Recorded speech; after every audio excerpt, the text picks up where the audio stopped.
আমার ভোট পচে পচুক, আমার ঈমান যেন না পচে। আসসালামু আলাইকুম রহমতুল্লাহ। কাছে ও দূরে আমার সকল বন্ধুগণ, বাংলা ভাষাভাষী যে যেখানে অবস্থান করতেছেন, সবার জন্য আমার এই ভিডিও বার্তা। আমাদের দেশের মধ্যে একটা প্রবাদ আছে, ওরে ভোট দিলে ভোটটা পচে যাবে, ওই দলের ভোট দিলে ভোটটা পচে যাবে, কারণ ওরা তো পাশ করতে পারবে না।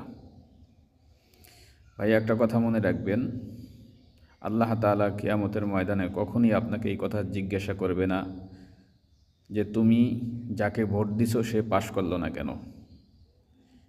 তবে এটা স্পষ্ট, আল্লাহ তাআলা এই কথা জিজ্ঞাসা করবেন, তুমি সুদখোরকে কেন ভোট দিয়েছো, তুমি ঘুষখোরকে কেন ভোট দিয়েছো, তুমি হারামখোরকে কেন ভোট দিয়েছো, তুমি লম্পটকে কেন ভোট দিয়েছো, তুমি রাষ্ট্রবিরোধী দেশের সম্পদ পাচারকারীকে কেন ভোট দিয়েছো।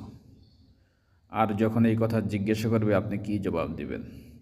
এই জন্য আপনার বিবেকের কাছে প্রশ্ন, আপনি কাকে ভোট দিলে আল্লাহ তাআলার দরবারে আপনাকে জবাবদিহি করা লাগবে না, এমন একজন ব্যক্তিকে ভোট দিন, যেই ব্যক্তি সুদমুক্ত, ঘুষমুক্ত, দুর্নীতিমুক্ত,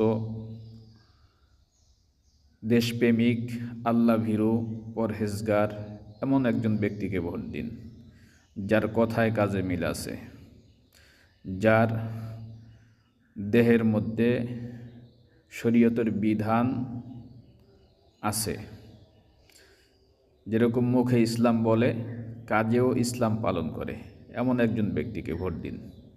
ইনশাআল্লাহ আশা করা যায় আমরা পরিবর্তন হতে পারবো, আমাদের দেশ পরিবর্তন হতে পারবে, আমাদের সমাজ পরিবর্তন হতে পারবে, যদি আপনি সৎ, যোগ্য, ন্যায়, নিষ্ঠাবান একজন ব্যক্তিকে আপনার মূল্যবান ভোট দিয়ে জয়যুক্ত করুন।